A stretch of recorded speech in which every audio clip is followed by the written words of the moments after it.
Ladies and gentlemen, welcome to 52 Topics with Frank Fiorellino. Sorry for the few minutes delay. Thanks for joining us tonight. Tonight we're going to do an episode like we've been doing, where we'll cover a topic, and then we'll get to some questions. So I'll be over here starring the questions that I think Frank and our guests can answer tonight, and we'll get them. But we'll say hi to a couple of people real quick. Frank, Happy belated St. Patty's Day. Sorry about yesterday, guys. We were hanging out. We were hanging out. Dominic Calandro, what's going on? Templar 13, Attilio Mazenga, Jojo Christmas, Cindy Birch, Stevie B, Vito De Benedetto, BTF Phoenix, what's going on? Nihama. Matt, what's going on, my man? Mikey No Knows. Everybody's hanging out. So tonight we'll, as you see the thumbnail, we're talking about the pizza connection, talking about the pipeline, and we're going to be talking about I guess some theories, some hypotheses about, where things may have come from. We're going to have a special guest tonight. Our guest tonight is the man behind the book, Early Organized Crime in Detroit, Vice, Corruption, and Rise of the Mafia. He is a professor of criminology at Wayne State University. This is Dr. James Buccellato. He's been here before, and we're welcoming him back tonight.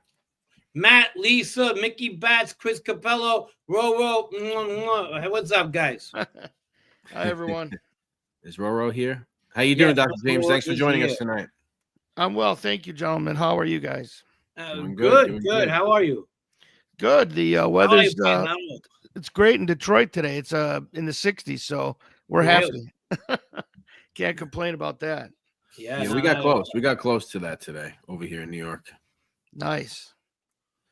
So, this is what I assume, what I hope is going to be a lot of actually back and forth with James and Frank. And I think a good place to start is basically if you guys can tell everybody who this gentleman is right here. Maybe go into that, both of you. Yeah, I mean, that's Gaetano Badalamenti, who was from Tennessee, and he was one of the most powerful Mafia dons of all time. And I have a special interest in him for a number of reasons. For one, he has ties to Castellamare, but he also had ties to Detroit. I don't know if a lot of people know this, but he lived in Michigan for a period of time and then was deported back to Italy in the late 1940s. But his relatives were still here. His brother was a member of the Detroit Mafia family here, Manny Badalamenti. And they had cousins that were members of the Detroit organization. But, he was just a really important figure in the history of Cosa Nostra. He had a lot of ties to the United States, and he was probably most known for his role as a major international drug trafficker, and was, very much a part of the Pizza Connection investigation. Yeah, that's right. But the whole thing about that is, was he known for drug dealing throughout his whole mob career? His resume, he wasn't. It was like out of need, where he turns into one of the biggest middlemen in the drug game between what I'd say about 78, because he leaves Sicily in about 78, from 78 until he gets caught in 84, I believe. So before that he was into construction, livestock, agriculture, all the stuff that the rural side of the organized crime and guys a little bit more away from the city were into. Unions, politics, produce, big time. They had a monopoly on produce. Yeah, that's right. Citrus fruit. I mean, you look at Sicily, olives, everything that comes out of that topography right there. He was mostly into that, but by default he has to become a drug dealer at an older age, and that's what happened. So before when the drugs were coming in, while he was in power in 78 and before, we talk about the roots. We're talking about pipelines now, and the pipelines around the French Connection were about the same until about 1981. And then there's this whole Bermuda Triangle. Where were they getting their drugs from? When nobody wanted, not a lot of people wanted to deal Rihanna, and something happened. So explain the pipeline as best as you can, James. Yeah, well, French Connection days. Sure. If I can go back to the beginning, I think it's a really interesting case study of like perverse globalization, if you will, because the opium is coming from places like Turkey, Iran, Afghanistan, and that makes its way to Lebanese kind of middlemen. And the Yes. reason why that's significant is the Lebanese guys speak French, which means they can communicate with the Corsicans. And the Corsican mob. I mean, that's where really I think that's where the French connection, it becomes really important to take them into consideration. So they were major heroin traffickers because they had chemists who could turn the opium into morphine, and then primarily sell it to Canada and the United States, usually Italian organized crime figures in Canada and the United States. Believe it or not, and this is we heard this story in the ISIS days, this city in Syria, but they say Aleppo was a big part of the process where they processed the poppies into the actual heroin, and then from there brought it down to Lebanon to Beirut, I believe. That the port city out there, Beirut, and from there they would go on their way. But Aleppo was a big processing. They paid a lot of people, and when the people think he's processing drug factories, they're fucking shacks, dirty old apartments. Oh yeah, right. Yeah. They're not. They're something like that you would see in Breaking Bad and those meth labs, similar to that shit. Yeah, and most of the people were fucking hooked. Like the Manoia guy, that used to process. He was a big cokehead. While he was strangling people, he was processing heroin in Palermo. These are not clean places. These are not factories per se. Right. Yeah, they weren't like industrial. They weren't very hygienic environments. But so it gets pretty dirty, and I think we're going to talk about other ways that this corruption plays in. But even with the French connection, the Corsican mob had ties to the French intelligence services, and they were protecting the Corsican mob.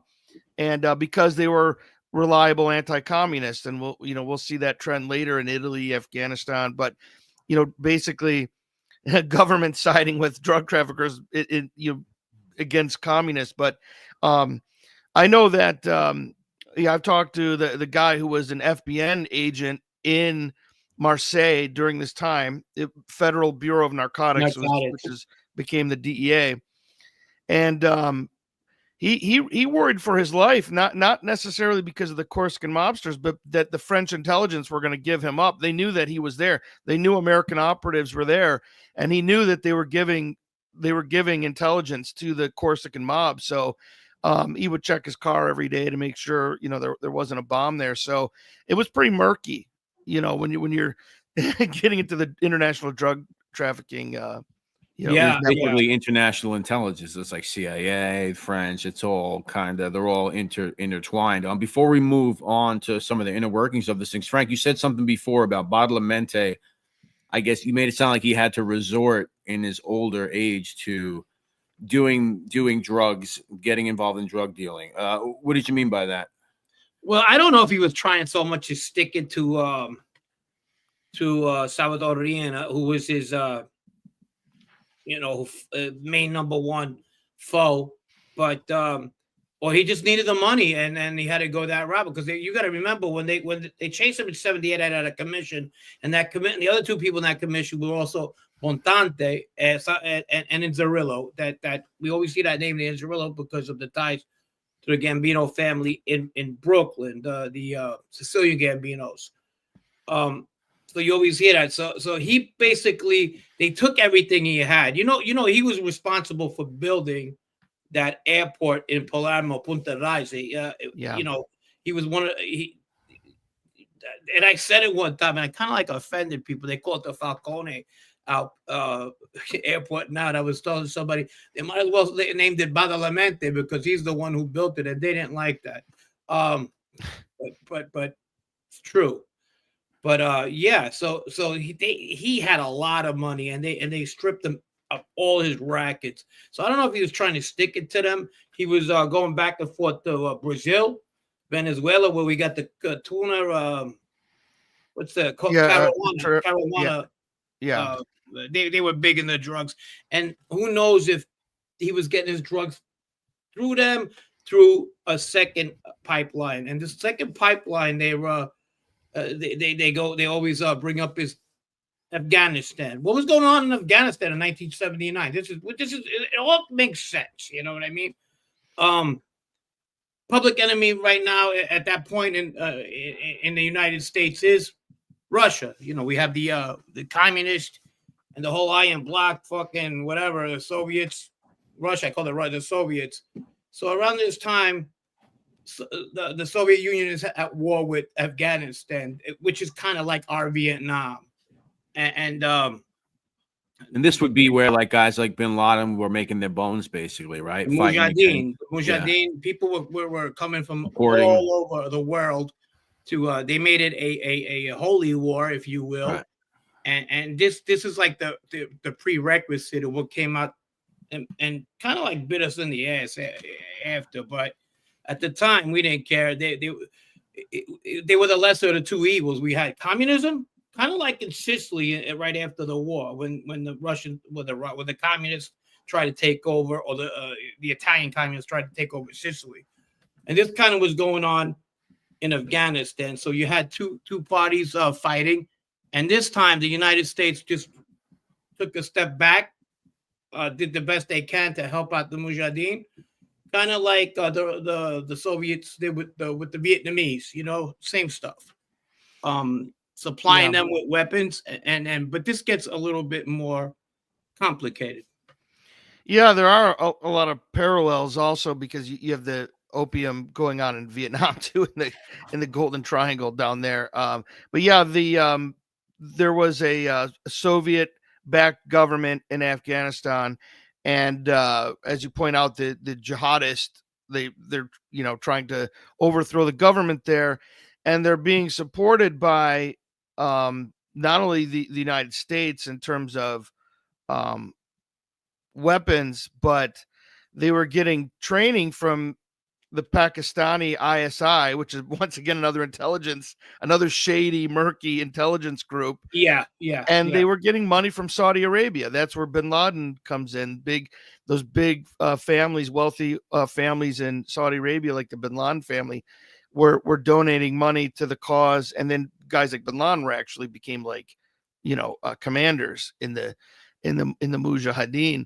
But the Mujahideen also had, so they were getting money from the United States, or weapons rather, money from Saudi Arabia, but they also had their own ways of raising revenue, which is, they were growing large amounts of opium. Poppy seeds, right. Poppy plants, and there you go. So where was this stuff? Where was the new route, the pipeline? So some say around 82, 81, when they don't long have the same connections with the same people around, because what happens in 81 is the other two guys left in that commission with the Sicilians get killed. Stefano Bontante is one. He gets killed in May.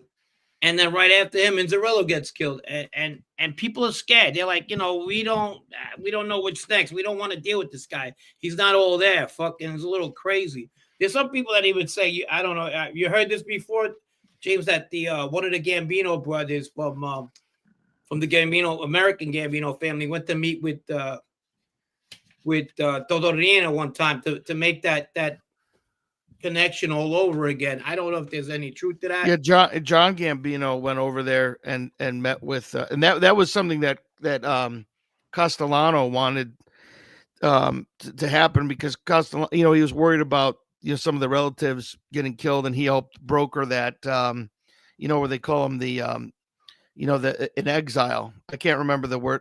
What's in Italiano? I can't think of the Scappati. Yeah, right. See, that's the ones that fled. Yeah, the flood. Yeah. So Scappati. That means fled. Yeah.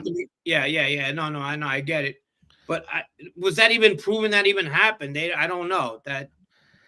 I mean, it's in, like, if you look at the when Italy was trying to get John Gambino extradited, that paperwork, you can access that paperwork, and it's in there. The United States ultimately did not extradite John Gambino. They tried him here, but there's a lot of good information in there that indicates that a lot of that's true.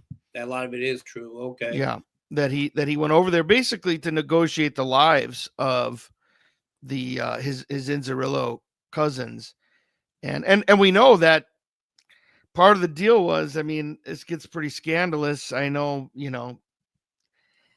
but I'm just, talking about this as a researcher trying to be, a social scientist here.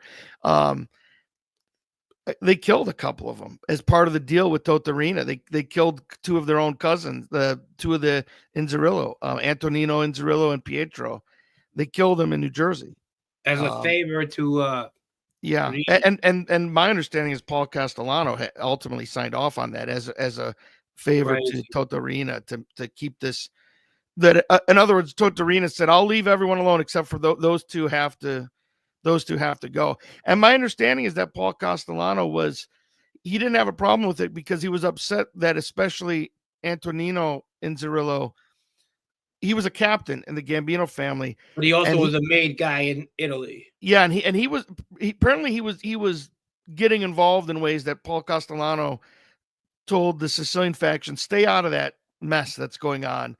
And it's just, Antonino, these are some of his, his brothers, his nephews. So I don't know to what extent he did get involved, but apparently Paul Castellano did not have a problem with signing off on that because it was just get rid of the problem. And then Totorina did leave them alone, for decades. For the most part. Do you think he did that to restart that engine again, that drug engine, and get things rolling like they used to? He had those other two guys that he was the only guy left. He was the only. There was no commission. It was his family. There was one family in Sicily at that point, and I think he wanted all that profit. If you ask me, I don't know.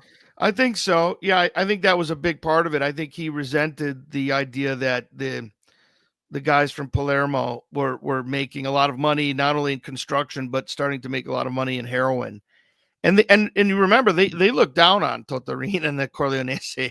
They viewed them as like farmers and peasants. They did. They kind of like they looked down on us as well. I mean, us. Right. I mean, the Castelmarese and the Arcamis, and the Trapaniscos. I mean, they always look down on us. Yeah. But hey, that's just the way it is. Yeah. So I think Totorina was, he had multiple reasons to move against the guys in Palermo, both in terms of pride, but also monetary, financial incentives. Yeah, it's just crazy. No, for sure. Farmer peasants, Roro says, pretty much. Yeah. Yeah. Well, I mean, Corleone is it's in the middle of the island, right? It's not like a cosmopolitan, coastal town. So that was the reputation. The Palermo Dons, they had nicknames for people like that. They call them malagain. That means the bad meat. Yeah. And that's what they had. But that's what was going on at that point. So the pipelines, we're back to that. Frank, once you get started, how does it come about? How does it become what's known now today as the Pizza Connection? What's going on in New York? How is this going to start actually funneling into this new thing? We all know the American export side of it. I mean, the import where they come in pizza, the cans, and right. Well, the etymology basically. That's been going on. Not during this time. That's been going on for a long time. Tiles, whatever exports they had, they were coming in.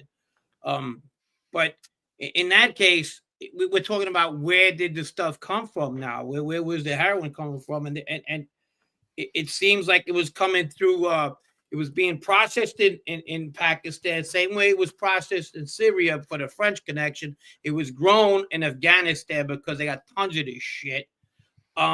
It was taken to Karachi, which is probably the westernest and the biggest city in Pakistan, and then down to about down by the water there, and either flown out of the country because you could have flew anything out of. You could have flew a goat out of fucking Karachi, and nobody would have gave a fuck. You know what I mean? A lot of smuggling. It was a big smuggling hub for all sorts of shit. Huge. So where was it go? Huge. I sound like Trump. Huge. Anyhow, Yeah. Well, let me ask you something. Maybe James, you could answer. What is the protection mechanism in Afghanistan? Like who's in control of these crops, and is there some kind of intelligence security there that we don't know about, or what's going on over there? I think it's the ISI. I mean, there are a lot of allegations that they are very deep into organized criminal activities. But the United States tolerates it because the alternative is the jihadists take over. So the ISI they in some ways keep the jihadists in check. Although, right, where did they get Bin Laden? He was in Pakistan. You don't think the ISI knew that? I mean, of course. we heard conspiracies during the war on terror. Or maybe they're not even conspiracy of like U.S. troops actually guarding poppy fields during that time. Well, I mean, I'll say this: the opium production has gone down drastically now that the Taliban is back in charge. So what does that? What does that tell you? Now, believe me, I'm not saying it's good the Taliban is in power. Obviously, of course. I'm just saying, like, they don't like drugs. They don't like, right? They're fanatics, religious fanatics, and they don't like drugs. And the production has gone down greatly since the U.S. occupation or the U.S. supported government ended. Yeah.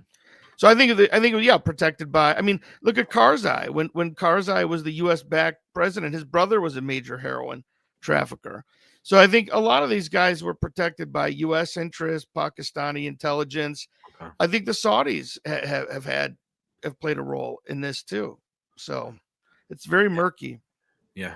But it's kind of like they killed two birds with one stone. I mean, they used these Afghani smugglers, right? They let them do what they got to do because obviously they're fighting the Soviets and they need them. They need them to do what they're doing. They're buying arms with these drugs. But at the end of the day, somebody has to pay. So they take down the Italians for it. And these guys, in hindsight, like this guy, Hasidi, one of the biggest drug smugglers during that time, a Pakistani guy. After the Soviets are out and the smoke is clear, they arrest him, but they give him like 3-4 years for taking all them drugs out, and he gets picked up again because you can't teach an old dog new tricks. You know what I mean? For smuggling hashish to Belgium, like 7 tons of it, right? The Americans, they have to look good. They end up giving him 3 years. Then they give him asylum because the Taliban wants to kill him because he was dealing in drugs. But it was okay to freaking fight the Soviets at the time. But the Italians at this point they get it in the butt. The whole pizza connection case, Badalamenti gets 45 years. And he swears on this stand he had nothing to do with drugs. It was partially right, though, because he didn't until he got ousted from Italy, you know? Yeah, I mean, Badalamenti, I mean, you know, they did have a history of smuggling, though, but usually it was cigarettes, like bootleg cigarettes. That was a big racket for the Tennessee, or that from 100%.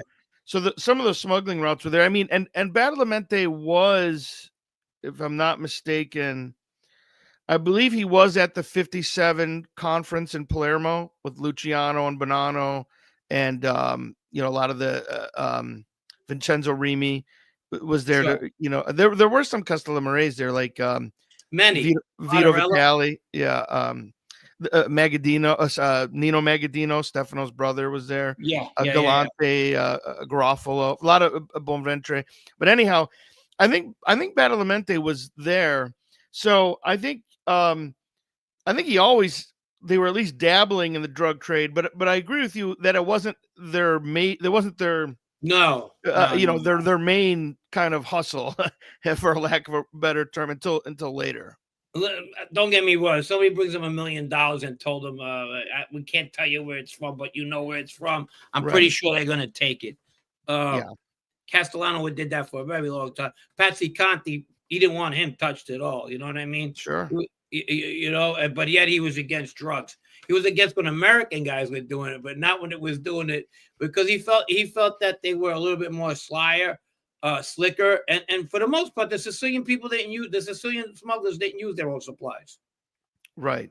Yeah. I've never met a smuggler who any of these guys that grew up around my older guys that were drug addicts. If there was one or two, they were small time, and they didn't make it known, you know, but they were frowned upon, and they could have got killed right away, but they was at a small level, you know. Well, there was like, I mean, I know it's from The Godfather, but there's a bit of truth to that it's sort of like kind of racial attitude of like the junk, you know, who ends up doing the junk are the black guy. So what black? Yeah. So like, you know, this idea like our people aren't using it. So what is it? What does it matter in terms of any kind of moral issue? So yeah, I'm not aware of any of the actual smugglers being like, you know, into like actually using heroin themselves. And for the most part, in the 50s, 60s, that was the thing. It was, you know, in the hood, in Harlem, in African American and Spanish areas, mostly in New York. But then, you know, what happened was like judges' kids were getting hooked up, and lawyers' kids were getting hooked up, and white America started getting hooked up, and then it wasn't funny no more, right? Right. So, I mean, if you watch that movie, Panic in Needle Park, it takes place, what, 70, 71? It's fiction, but it's based on real life. And it was like kind of what the Upper West Side looked like in those parks with the hippies and whatnot were starting to get high. And that's when it started happening. I remember having a conversation with Bobby Glasses about the time people were getting on drugs in the 80s and up, you know, they were throwing them fucking dinosaur years, you know what I mean? They were throwing prehistoric time. He goes, in the 70s, he goes, you were lucky people were getting 3-4 years. Like the French Connection case, I think the biggest, the guy who did the most time got like 5-6 years. And back then you had to do 50% of your time. How times change. Why? Because it was like you said, like in The Godfather, the ones who were getting fucked up were the minorities, and people weren't freaking paying attention. Nobody raised an eyebrow until their kids started getting fucked up, you know? And that's what pretty much happened. Yeah, and that's when that's around the time Nixon ramped up the war on drugs as a response to, like, he felt like the kind of counterculture, like now it was like all white kids hooked on dope, and that was unacceptable. Right. Yeah, unfortunately, it's crazy. That's how people think, you know, the value on life is what who you are, and not, right. and not, you know, it's sad, but that did go on though, and you're absolutely right. Yeah, so I would say, you know, it's very political, but going back to Afghanistan, like who is protecting? I mean, we know that when the United States invaded Afghanistan after 9/11, the Northern Alliance, I mean, most of those guys were like, you know, I mean, up to their neck in opium trafficking. And the United States, I mean, absolutely knew about it. And the DEA was upset about it, but national security, you know, was the main thing. So CIA, State Department, NSA, they all said too bad to the DEA. Like, it is what it is. And it's funny, but when I went to do my I did a certain documentary, National Geographic one. We did that season 3, Chasing the Dragon. It was called the episode. I think the whole series was called Chasing the Dragon. And I was on the 3rd episode. I had to come to DC. I had to fly from the West Coast into DC because Edwin Meese, who was what was he? Was he the Attorney General? Yeah, he was the Attorney General. He's like 93, 94 now to Ronald Reagan. He was in the documentary, so we had to go. They couldn't come to me. They said, "Can you come in?" They flew me out there, whatever. And we came in there, and they asked him. He goes, "What do you think about the Afghani? Did you guys know about the smuggling stuff?" He goes, "Well, of course." He goes, he smiled and went, "Well, you know what?" He goes, "When Genovese was in Sicily, did we know they were doing what they were doing? Of course we did, but they were fighting a lesser evil, which was the communists, and they were doing their same thing." So that's what he was trying to say. But it was crazy, James. I went over there. There was a Mujahideen guy, an ex-Mujahideen guy, Edward Meese, you know, in D.C. The guy seen them all the same day, you know, for interviews, and a little associate like me, you know, I'm talking about small totem pole. But I didn't realize Ed Meese was still alive, to be honest with you. He's like 93 years old now. If he's still alive, I'm 94, but he was 2 years ago. But that was a pretty good. That was a pretty good series. I liked it. Now No, it was really good. Yeah. I like that they talked about the international stuff. So Frank, it was definitely crazy. There was fucking CIA guy. There was a Mujahideen guy. There was politicians, and then an associate with the Banana family. Yeah, former gangster too. No gangster. That's what I'm trying to tell you. What the fuck? I mean, I don't know. Yeah. What a scene. What a scene. We need to get a painting. We need to get a painting. Rob Jean in the house. Rob Jean. We got to give a Rob Jean shout out. That's always. Oh yeah. So Rob Jean's here, and then let me see. What do I got? What do I got for Rob Jean? I think I got something for you, buddy. What's up, fellas? You hear me or not? What's going on, cuz? What's going on, cuz? That is Rob Jean himself. So Frank, let's get into this because you kind of grew up. I mean, you did grow up on the periphery of a lot of these guys growing up where you grew up. So let's talk about it from kind of a New York perspective. Some of it we talked about in the past, over time. I will, but before I do that, I gotta give a shout out to Cartagena, Colombia, Jeff and his wife. Shout out to Jeff in Cartagena, Colombia. Shout out to Jeff. And you pretty Rob Jean. I'm sorry. Let's say hi to some people, and then that question I'm gonna answer right the New York part of it. There you go. All right. Proletarian Assassin said Pete Gotti says hi. You ready to rock and roll? Yeah, rock and roll. Timmy T. All right, my man. Happy St. Patty's Day, Tim. I know it was a great day for you. Rob Hey, Jean. fellas, hello, chat. We got Michael McDonald. We got the lovely Roro every time. And who else we miss? Cindy. We got two from Timothy O'Reilly. Thank you, Tim. Thanks for being here all the time. Appreciate you.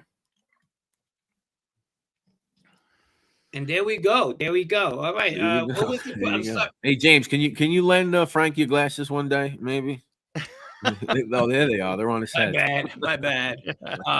Who we got? Matt. What's up, Matt? JoJo Christmas. How many people in the chat tonight? Right now, we got 24. Not bad. Thank you. All loyal fans here. The loyal, and we're fans of you guys. Who's that? Rusty Harden. Shout out to Rusty Harden. Yep. Rusty Harden. You ever see Rusty Harden, James? He looks just like Sammy with a wig. You got a picture of Rusty Harden? I'm gonna look. Yeah, you can look it up. Yeah. I got a story to this. It's the funniest fucking thing. Forget about it. All right, you were saying. Well, no, I was saying, yeah. So we spoke about some of the possibilities, some of the definites, and little conspiracies in the sort. But it's from a New York perspective, which, like I said, we've spoken about pizzerias. We've spoken about these guys before. You kind of grow up in this atmosphere. Talk about it from a New York perspective. Who's the major players? Or what's going on the streets in New York City at that time? Yeah. Okay. As far as the importing, it ends up over here. Right there, you got a lot of the families, the tentacles, the Gambino family from Brooklyn, huge. Patsy Conte, huge. They got tentacles of all these families and all these towns there. You got the in New York, we got the Farinas, we got the Ragusis, obviously, the Scaduros. They have a big family too out of Palermo. So they were the families that would and they got caught. It's not that I'm saying anything out of school because I knew these people. The Pipitones, the Galinas, they're from Carita, Doreta. You had a lot of them around my neighborhood. But then again, I said again, by 84, these people are gone. I'm looking at I know Rusty Harden. Yeah, that really trips me out. Like he does look like. I mean, that's really weird. That was Roger Clemens' lawyer, right? During the steroid stuff. Yes. Jeff. Out Rusty. Your wife, she's the best. Can't wait to see her. Yeah. I know Frank doesn't care for Roncesvalles, but this is his testimony in that 1985 hearing. I'm glad you brought him up. I'm glad you brought him up. He was on the phone with me today talking about this guy going off. Right now. There you go. Go ahead. So he named some of the people that he was at least by his understanding who were involved in the importation of heroin. He says Neil Delacroce, Feligi Puma, Catalano, who Pasquale Conte, Vincenzo Napoli, who I think was Gambino, and then he talks about Tartamella, who was Castellamarese, and Pino de Quana, who that guy Frank knows. So those are just some of the names that he dropped in the hearing. This guy fucking Vecchio. I'm telling you, you know what I hate about this? This guy's a fucking he's a prosecutor. He was this Vecchio guy. Bro, these people are dangerous because if they could come up with that kind of information that 80% of it is fucking pure bullshit and put people in jail for that, this guy needs to be fucking investigated and thrown in fucking jail himself, this prosecutor. If that Ronzavelli made it understand, and I don't know if he did, but I was listening to him on a show. He had he was on there for 2 hours, and I came up. I'm not with about a good 50 inconsistencies. 50. Yeah. You know, this Ronzavelli says he went on a job and got arrested for $500 fucking dollars and nobody could have got him out of fucking jail. And he says he called Miguel Sindona, and the guy hung up the phone on. First of all, he didn't have his number. Vatican banker. Yeah, Vatican banker didn't want it. And he told him, if you don't give me the money, I'm going to tell him about the time you told me to go kill somebody in northern Italy, but I didn't want to do it. Who the fuck? I mean, it's just ridiculous. And he stood in jail. His brother-in-law ended up getting him out of jail. You tell me, out of all those fucking guys that had, they were throwing fucking money on the street back then. These guys that you met, even Felicia Boom, even Pino Daguano probably, I don't know, he owned a pizza place, but it would have helped them out.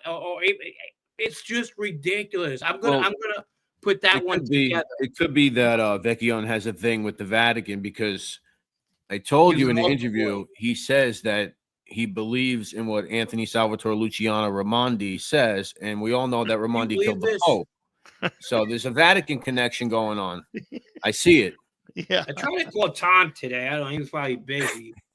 And I was about to say, Tom, what the fuck? Don't sign up on this guy. This guy, and I don't think he did, but because this guy is fucking trash. The shit he comes, a lot of stuff was, oh yeah. He was listening to Table. This guy says that Vecchio says that Ronzavelli was listening to 5 made guys in the Banana Ferry playing cards. 5 guys were playing cards. I've never even seen 2 made guys on the same table playing cards. It's very rare. They just don't want to get into each other for money, especially Sicilians. They'll play, and when they do play, they play with people around them. And they were talking about an ex-made guy that his wife is giving favors now because of something, and he had to go take care of it, and he wanted to ingratiate himself. And he told him, "I'll do it." This Ronzavelli says, "I'll go kill this guy for Atlantic City," and this guy's telling this fucking story. I'm like, guys, no, it's just impossible. Yeah. Do you think the feds were like coaching him, like saying, say this, say that, or was he just making it up, or half and half, or just depends? With my experience with the feds, I never got this, but they were different times now, and there wasn't no fucking getting a rat in Knickerbocker Avenue back then was like fucking finding a needle in a haystack. It was difficult. Yeah. They wouldn't play back then. They would kill your family or somebody anyway. So it was tough. It was tough. I think that they said, okay, if he said it, let's bring him on. A lot of this shit. How long was he on the stand for? That's what I want to know on that Pizza Connection case. Yeah, I'm not sure. I'm looking at the transcript from the presidential hearing on organized crime and heroin trafficking, but I'm not sure of what he said in terms of the Pizza Connection. I don't know if he took the stand. I honestly, I don't remember. He says he was with this Laporta also. That I know his kid Paul. He ended up flipping too, and he was a low level. He was a low level drug dealer compared to the other guys. And this guy, they were partners. They let him do that.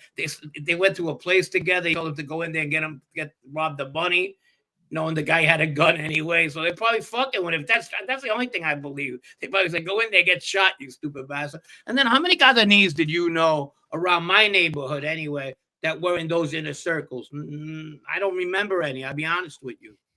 Mm-hmm. Well, they were from, from the Palermo area, Agrigento, or even the Trapani, you know, other than that. Yeah, I mean, are we talking about the 70s? Yeah. Yeah, I mean, because I mean, they obviously Bonventre and Amato, but that's later. That's you know. Yeah, we're talking about with the Castellamese, the Yeah. Palermo, but with the Catanese, I don't remember Catanese. Oh, the content. Yeah. That's not Castellamese, the Catanese. Yeah. Yeah. And Good that's where he was question. from. Just this whole story that somebody went to tell him to go over there and look for a Pinot de Guano when you go to fucking from Catania. Brooklyn. Yeah. You know. So he just made that up, or I think did he was someone something. I think there was something wrong with the guy. I think he finally, you know, kind of figured out they're only fucking with him, making fun of him. He's the guy that you make sit down at a table and tell him things, and then it backfired on them. I guess not tell him things just to make fun of him. You know what I mean? Yeah. And so Vecchione had, wrote that book about him. I mean, he stands by that. Vecchione I mean, I haven't read the book. But... Yeah. Okay. Frank, before you mentioned Tartamella, right? Or maybe Dr. James. This is him and your brother. Right? Yeah, that's him on the left. Yeah. Right. Yeah, and he owned this place, Al Dente. He ran it. Yeah. He ran Al Dente. I think Ronzavelli, if I'm not mistaken, one of the things he said that Tartamella, something about a Porsche and full of drugs, transporting. I think that's one thing. But then he recanted it, if I'm not mistaken. Something like that's one thing I remember. Maybe I don't remember. I don't remember him having a Porsche. I think he had I remember he had a Lincoln, a Mark V, and he had another. But that don't mean nothing. If somebody wants you to, let's say if that was the case, if somebody wants you to go do run something from somebody, you know, you could use somebody else's car. I don't remember a Porsche. I never did. So what was with this pizzeria though? I mean, what was going on? I mean, we know, but. Can you tell us about this place? That's one of the spots where they said the drugs were coming, and they said, you know, the government, and obviously this is the argument I'm having right now with one of the government's witnesses. So who's to say if drugs are really going there or not? The drugs are coming in. I'm not making excuses for these people. I'm just saying, who knows if they really are coming out of there? There was a payphone right outside of that place, and that's where Pedro Alfano is making a phone call. And that phone call right there, he's calling his uncle in Spain, and that's where they trace it to, and that's where they because he speaks in Sicilian dialect. I think it was the FBI agent Russo who speaks Sicilian, you know, and whatever. And it wasn't too hard to speak Sicilian back then. It was harder now because it's a dying dialect. But back then you had more people speak it. And they figured out that he was in Madrid, I believe, or Barcelona, one or the other, and they ended up snagging Badalamenti. Yeah. Okay. And that was on Queens Boulevard, I think, that place. Pretty sure. All right. Oh, fucking Jerry Fake says I just pissed at his Cheerios. I like the Pinot Vecchione story. Well, listen, I mean, I don't know. We can break it. I'll break it. Listen, I invite him to come on the show, and we could talk about what he said, and I'll break it down for him. You know, he's gullible as a. Didn't he say he believes in Raimondi too? Well, that's what I was saying before. Yeah, he was on an interview, and I'm not talking about. I mean, whatever. He's fine with me, but I don't, you know. Yeah, I think he's mob cops. So that's cool. I like that. And old people home. There's a lot of these guys coming out of woodwork saying there's that, the third. It's just. It's crazy.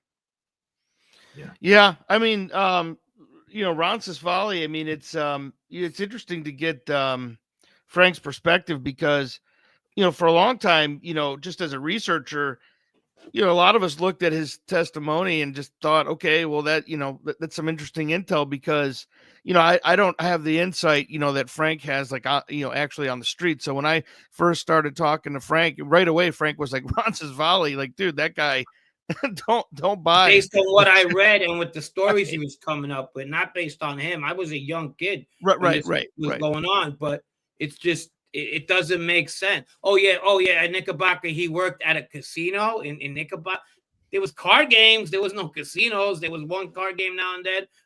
There was poker games. There was and this guy's telling that he worked in a casino. The whole thing about him over here in a conversation about them wanting to do a number on something. Why would they talk in front of him? Right. Yeah. You know, Good point. that doesn't. And he overheard it says, "Hey, I'll do this for you." You know, and I mean, where the fuck did he get this? Does that even make sense? Yeah. Yeah. Yeah. Definitely. I think we as researchers need to rethink a lot of what um, I could break down that that, was out that there. interview. It was just making me fucking see green mice, as they say. Switcheroo, as they say in Sicilian. It was ridiculous. It was nonsense. It was bad. It was bad. Yeah. Right. I got some You know, questions if you guys want to answer. yeah, I'm sure. sorry, Dr. James. Yeah, say what you're saying. Sorry. I was just going to say, add something else that you may find interesting from this report. First of all, to the point about the amount of opium coming out of there, this is from the early 80s that Afghanistan was producing 800 metric tons of opium a year. So definitely a lot of weight coming out of there. And Sure. this was some interesting names. This is a little bit later though. This is from Frank Panessa, who someone I know. He was the undercover DEA guy, and he actually was dealing with Amato and Bonventre and the Cherry Hill Gambinos. This was in the early 80s. And some of the guys that he was talking about, he mentions Bonventre, Amato, Filippo Ragusa, Lorenzo Scaduto, and they're talking about how when they assassinated Natale Badalamenti. So I just wanted to bring that up because I know we're talking about Badalamenti, Right. but he was on the run. And in terms of Frank talking about how Gaetano was pushed out, they were killing his family, like his I think some of his sons they killed. They I killed think a one of his nephew brothers- too that had nothing to do nephew. with anything, and That's right. Yeah. his daughter Maria was also in that documentary too, talking about her dad. The only crime he committed was that he was Badalamente's nephew, and he was coming back from work one day and they killed him. Yeah. That Yeah. was going on a lot. That was going a lot at the time. Not only with their family, but also with Buccetta's family. In Yeah. '82, they killed his sons, both his sons. Yeah. And they weren't in the life. So along with brother-in-laws, brother, son-in-laws, so they were moving the goalpost, if you will. Yeah, it was pretty violent. Salvatore Inzerillo's teenage son, was he like 15 years or old, something like that? They killed. So yeah, that was different. It's pretty brutal. Pure animals, man. They killed the kid. The kid said he was gonna take vengeance on whoever killed his father. And Yeah. they asked him, well, what's your shooting hand? He said this one, like the left. And they chopped his arm off, killed him, and threw the arm out to the pigs. There was a pregnant woman got strangled in our town. Yeah. Yeah, I know that story. Bonomo, her last name was, I believe. Malazzo's girlfriend. Malazzo, yeah. Yeah. It was Alcamo boss. Right. And what else was there? The 11-year-old kid kidnapped because his father was talking. Yeah. And that strangled as well. So there was a lot of atrocities. Hey, let me ask you guys something, because some of the Sicilian guys that came here to the United States, obviously overseas, they obviously, as you said, they have a propensity to do things that maybe we won't do over here, the American, Italian, American mob. But the Sicilian guys that were here, you think that they would have done stuff like that here if they can get away with it, or you think it wasn't really in them? As far as like, oh, I'm going to wipe out this family, I'm going to kill this wife, I'm going to shoot this kid. Do you think that they would have partaken in something like that over here, or they just knew they couldn't? Well, do you think it was in them? I think the more they got Americanized, the more they left those ways back to Sicily. The Neapolitans, I don't think were big on that as much as the Sicilians were, the family thing. But as time comes over, and the Americans were less of that people. Thank God. Well, yeah. I got some questions, guys. Question to either of you, I suppose. This is from David Price. He goes, was Gaetano related to Vinny TV Badalamenti and the Bonanno family? I'm not aware of that. I don't know. I don't know either. His wife grew up with my mother. Hacía Teresa, Teresa in English. And my mom was at their wedding when they got married. They had a lavish wedding. Her father was at the 57 Palermo conference. Her Vito Vitale, her father was there. They're Castello Maris, the wife is. Yeah. And every time she used to, when he was at Farrington, she used to come see my mother all the time. You know, both her sons, I think one was in jail and one was on the lam at the time, one or the something like that. But my mom, rest her soul, and I think his wife might still be alive. They were good friends. Did you know her brother Michelangelo Vitale? No. You know, there's some interesting. You know, he was Castello Maris, but according to the government, he was a made guy in the Colombos, which doesn't make sense to me. There's a lot of that stuff where people get like. I'm not saying you do it, but names. People have the same names, and they automatically think that they're the same person, and they might be similar in the months they were born or year they may be born. And one is that James Galante from Connecticut. There's actually somebody on one of these shows that thinks that's Carmine Galante's son. Absolutely not. It's not. And there's a James Galante that's not with the hockey thing and all. Is that? Yeah. Oh, that guy, what's his name? That guy that has that little Facebook thing, Guardino. Oh yeah. Yeah, I know what you're talking about, but I don't know. I don't know the name. Yeah, he swears that the guy told him that he was Carmine Galante's son, but he don't want nobody to know about it. I mean, come on. Yeah. I'm telling you, I'm getting sick of this shit. This fake fucking. Hi to Lisa. Hi to Lisa, by the way. Yeah, she can contact me at the university or email or LinkedIn, and I've done a lot of genealogy. We can see if I can try to figure out if we're cugini, if we're cousins. She's, I think, from around my neck of the woods, and she's at Lisa's told me that she's Castello Maris as well. Yeah. Okay, let's see. David Price, Afghani junk and hashish flooded Canada during the 80s, stamped fight communism, fuck the Soviets. Yeah. That's right. Yeah. Came with a Bart Simpson shirt. Corruption connection. He says French connection source from Indochina, Burma, some Middle Eastern pizza connection, primarily Middle Eastern source, Afghani, Pakistan, Turkish. Yeah, I mean, that's a good point. A lot of the French connection opium was coming from Southeast Asia, and that again ties into the Cold War stuff because that was French, right? You know, French colony for a while. So, but yeah, that's a good point. So a lot of that was coming from Southeast Asia, whereas I agree. I don't think that was the case with the pizza connection. I think that was all Middle Eastern, right, or Central Asia. You know. Timothy O'Reilly says, Dr. Buccellato, have you heard of Professor Girolamo Loverso? He's a psychotherapist in Sicily who has conducted research on the psychology of the Sicilian mafia. Yeah, that sounds familiar. I feel like I've read something from this person, but I can't really comment on it. Someone doing research on the psychology of that sounds very familiar. Maybe about a year ago or so, I think I read something up on that, but I'd have to look it up again. James 3064 says you're extremely down to earth, Frank, and come across humble and believable. He says he was raised in Bensonhurst in the 80s. What a time and a place to grow up. He said he grew up around the Calabro brothers, Pepe, Nucci, and Enzo. Don't remember ever seeing Dino, but his name was the oldest. Pepe would be the second, Nucci the third, and Enzo's the smallest, youngest. Thank you. I just try to be me. That's all. Thanks. Just trying to be him. And those individuals would be your cousins? Yeah, they're Dino's brothers. Right. Okay.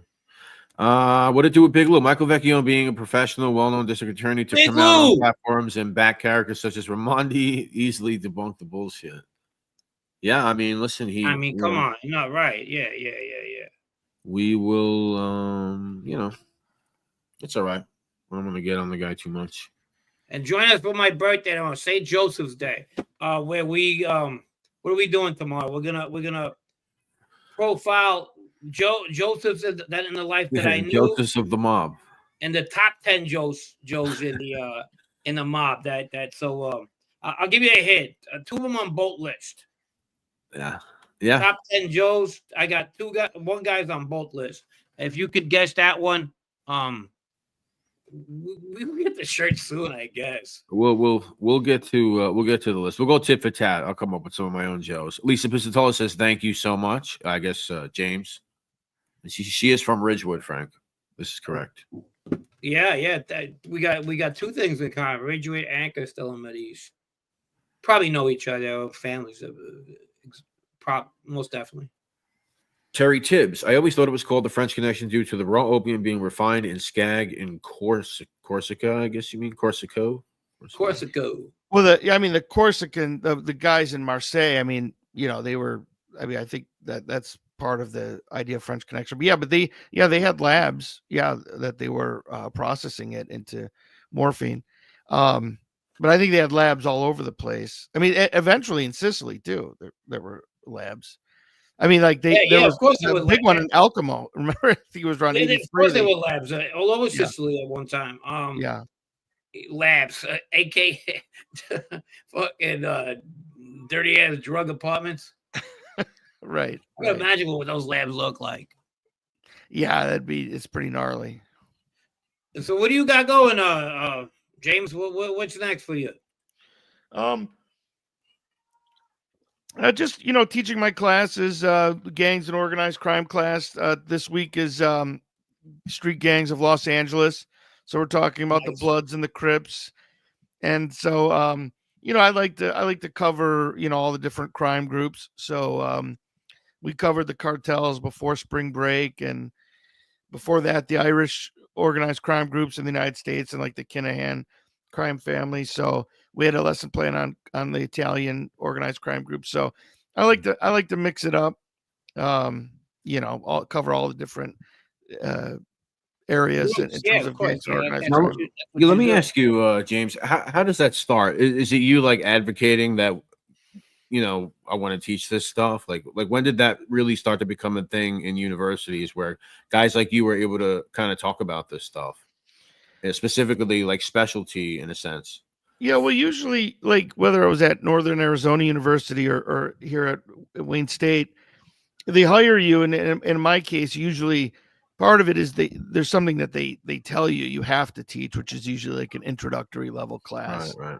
Which is usually what I do in the fall, or it depends. When I was at NAU, could have been fall or winter, and then usually the deal is okay, and then you can pair that up with classes that you want to teach, that you design yourself. So when I was at NAU, I designed this course. I've had other versions of a transnational crime, gangs in the global city. I've kind of played with it over the years, but it's something that I designed myself. And so that's as long as I teach the intro classes that they insist I teach, I get some autonomy to teach classes that I designed. Cool. That's pretty cool. That's pretty cool. So in other words, they don't have like a gangs and organized crime track that they would just bring in someone else if I left.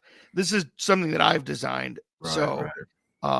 Other departments, it depends on who's calling the shots. Like when I was at NAU, I was the only guy that was researching this kind of stuff. So I was the only person that could design and teach something like this. Okay. Same thing at Wayne State. A lot of with criminology right now, a lot of it is like policing. Like they teach students how to be cops. Forensics is big. Violent crime, which is a lot of it's like sexual assault, things like that. So there aren't a lot of people in the U.S. teaching gangs and organized crime stuff. Awesome. Yeah, on the front lines. Yeah, I mean, in terms of gangs, I mean, maybe that's probably more common in like sociology departments. But organized crime, that research is more prominent in Europe, I would say, these days. Okay. Anybody has questions out there for James? I did hear, I guess they're doing it in Colombia, because I have a friend who runs a channel, and some student reached out to him about some information. She's like, for my Mafia class or my organized crime class, she said something like that. And I think she was at Columbia. So I don't know. There must be some professor must be doing something over there as well. But it's interesting though, for real. Yeah. Good stuff. Yeah. Timothy O'Reilly, Dr. Buccellato, the Guardian newspaper has a good article about Professor Loverso from last year. He has some videos on YouTube, but they're in Italian. Yeah, I brought it up in the meantime, and I have this article in the Guardian, and this is why it sounds familiar to me. I remember reading this. I think it was last year or whenever it came out, and but I haven't read Loverso's research himself, but I did read this article. It's pretty interesting. So thank you. Cool. For reminding me about this. Very cool. What do you think about Southern Rob's passing? Did we lose a good one or what? Yeah, I mean he's definitely Five Families, was a great book. And I mean him along with Jerry Capici, two of the real like old timers that covered New York organized crime for a long time. So I never met Rab, but my understanding is he was a nice guy. Yeah, he seemed like that. He worked for the Times for a long time, right? Yep. Yeah. Did you ever read Five Families? I did. Which was amazing was the part of the Bonanno family that was all 302s that I had read being in that case with all my co-defendants, and they were out real quick. Back to give credit to the feds. We would talk about the feds back in the 80s and the feds back in 2000, where people were knocking on the door and breaking the door down to fucking talk. It seemed like they had strong cases all around, and I remember the book came out not too long after all these 302s, especially if you read in the Five Families, if you read the Bonanno family part, it's mostly Sal Vitale's discovery and 302s and all that kind of material. And I had read it. I was just amazed how he got it that fast. I mean, they gave it out to us right away. When they got our discoveries, they were like, we don't even have to, you guys know who's talking. Here you go. You want to take us to trial? Go right ahead. We're going to bury you because there's 6 or 7 guys ready to fucking pounce on you, especially Bassino. They're like, so here it is. There wasn't like, let's play a game of we got it or we don't got it. Yeah, they did a good job. They broke that family down in fucking a year and a half. The feds, the Bonanno squad, and I always give shit to the NYPD. I never had a problem with the feds. They were good with me, especially the handles I dealt with. But then I see this guy Vecchione and what the hell was going on back then. They would have never put a guy like Ronzavelli on the stand. I'm going to set up a debate. Yeah. We got to hit up Lavecchia. He's got his number. Yeah. Frank versus Vecchio. If you're listening to Lavecchia, come on. We're going to do a promo like I did with Jeff and Sammy the Bull. We'll do the same thing. King James is asking James about, speaking about Bloods and Crips, and he mentions like Tupac and Nipsey Hussle and these individuals. Yeah, I mean, a big part of the lesson plan is talking about popular culture and especially gangster rap, and we talk about Nipsey Hussle. We will actually Thursday. We didn't today, but and Tupac too, and Suge Knight. Yeah, Suge Knight was connected to the Mob Piru Bloods, and then I think Tupac got in over his head. He was. I mean, I love Tupac. I mean, I think he's the GOAT. If we're talking about gangster rap, but I think he was in over his head with those guys that he was running with. Those were real gangsters. Yeah. You know what I mean? Right. And I think it cost him his life in the end. Man, that's the problem. I remember being in the can and watching these young black kids. They're there and they're looking at 30-year RICO charges, everything. They were getting big boy fucking charges. And they were so fascinated with the rap world and the beefs that were going on in the rap world. I felt like telling them, yo, motherfuckers, they sing about you and you're still fucking worried about the beefs they have and you're about to get into it with each other because the beef some rappers have or the money they count or the people they count while you're fucking just looking at a fucking shitload of time and you don't know where your next commissary is gonna come and you're worried about fucking rappers singing about you guys, but you don't understand that. I mean, come on, man. Yeah, I mean, and this is still going on. I don't know if you guys follow. I mean, you guys have a New York channel here. I don't know if you guys are following the stuff going on with connects to Detroit too, with 50 Cent and Big Meech are in a big feud right now, and that could get nasty. Those dudes, the brothers, they don't play, man. Like somebody could end up getting hurt. Somebody could end up getting hurt in this. They get too fucking invested on that bullshit. Yeah, I've heard a little. I mean, I followed it very little. I mean, I know there's this idea floating around out there that he's a rat and third party ratting or whatever they're saying. I guess what was it? It was his girlfriend or something. Yeah, his like advisor / girlfriend. She definitely was cooperating. There's no doubt about that. So it's a question of how much did he know about that, which, in this world, if he knew anything about it, then that that doesn't look good. And so 50 Cent, he's going after him pretty hard. And obviously Meech is, we know what he's about too. So this it's getting it's escalating. It's getting pretty ugly. You can imagine the old time fighting over fucking, like, if you're a Sinatra guy or a fucking Tony Bennett guy. Yo, man, that's my guy right here. You what the fuck, that's my guy, Imagine that. D-Martin, going back. Yeah. It's just ridiculous. These guys are fucking banging chicks left and right, and you're fucking fighting over who's got a better fucking rap game, who's throwing bars. Everybody has studio time, but can't pay fucking whatever the fuck, the child support. I don't get it. Come on, I was banging the cope until I was there. Yeah, I got studio time. I'm a girl. I told my record's gonna drop and shit. Nah, bullshit. Yeah, I mean, it's Jimmy Roselli all day. I'm in D. Jimmy Roselli all day. You got it. You know who used to listen to Jimmy Roselli? And I know this is a fact because his own son told me. Jimmy Roselli every Sunday, the Neapolitan album, Mala Fairman and all that. And it's pretty fucking cool.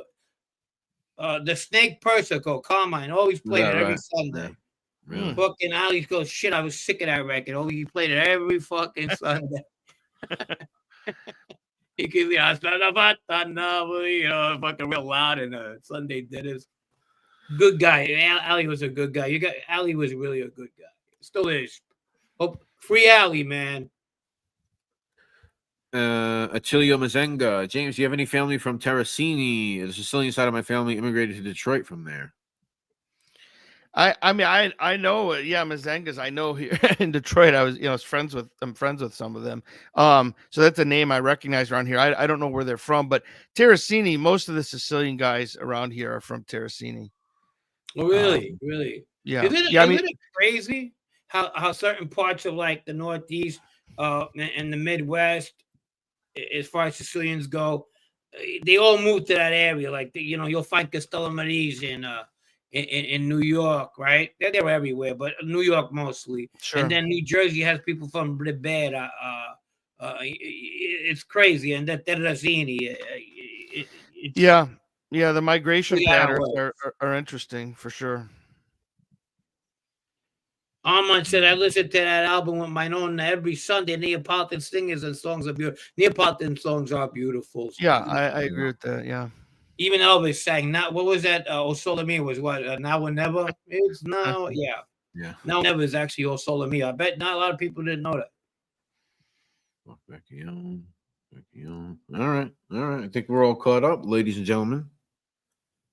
Anything else you want to cover tonight, Francesco? I don't know anything. I mean, we're gonna cover it. We got the show tomorrow, so everybody come over for tomorrow's show. What do we got? How much time we got left on this? We got time. Well, I'm not trying to let you go. Rock Solid, what's up, buddy? Glad to see you made it tonight. It's obvious that Frank has a lot of life experiences in the streets, and being a product of the streets myself, I enjoy hearing about those experiences. You guys have a great format. Thank you, Rock Solid. We can talk about that. Thank you, Rock Solid. You kind of reminded us. We're gonna start getting to 18, 19-year-old me. What I was hanging out with, what was brewing, what was rooted in my neighborhood. That's coming next week. So we're gonna give you that first story, and from then on, you're gonna be introduced to my friends. Yeah. No, you're not blocked, Jesus. I'm sorry. What did you say? You had the feds, all those beefs you had between rival gangs. No matter, all you gotta do is click up your race with the dudes who might have tried to kill you on the street. No, you're not blocked. I don't think anyone's really blocked here. Well, a couple of losers got blocked, but that's besides the point. So yeah, I Any mean, questions out there? Come on, guys, we're here. I know I'm ready for your the questions. prison. I don't know what your experience was, Frank, but yeah, that's something. We have a lesson plan on prison gangs, and we talk about how a lot of the times it gets, segregated by race or ethnicity. So the Latino guys stick with the Latino guys, the black dudes stick with the black dudes, the Peckerwood white guys stick with the white guys, and then the Italians. It depends. Like some prisons they just don't have a lot of Italian dudes. So if you're one of the random Italian guys, you might have to click up with the Mexican dudes or whatever. Absolutely, that's just everybody goes with their own. It's just the way it is, and that's what happens. You know what I mean? Mr. Baseball, was Fat Jay and Kevin McManamy part of the Giannini crew? They were until Kevin got caught giving Jay a hand job. Somebody's fucking with me. what to do with Big Lou? Here's the question you wanted me to ask Frank. Frank Ferlino, are you aware of a town in Sicily named Borelli? Asking because that's my cousin's surname, and they're 100% PR. But somebody came from Sicily way, way back and landed. No, I'm not. How about you, James Borelli? No, I mean, well, no, that doesn't. It's not something I'm familiar with. The name No. But I've heard of a lot of Italians in Sicilians in Puerto Rico and DR. Believe it or not, I actually knew some that ended up there in Dominican Republic. Well, I know that was some of the drug trafficking was going on. You mentioned the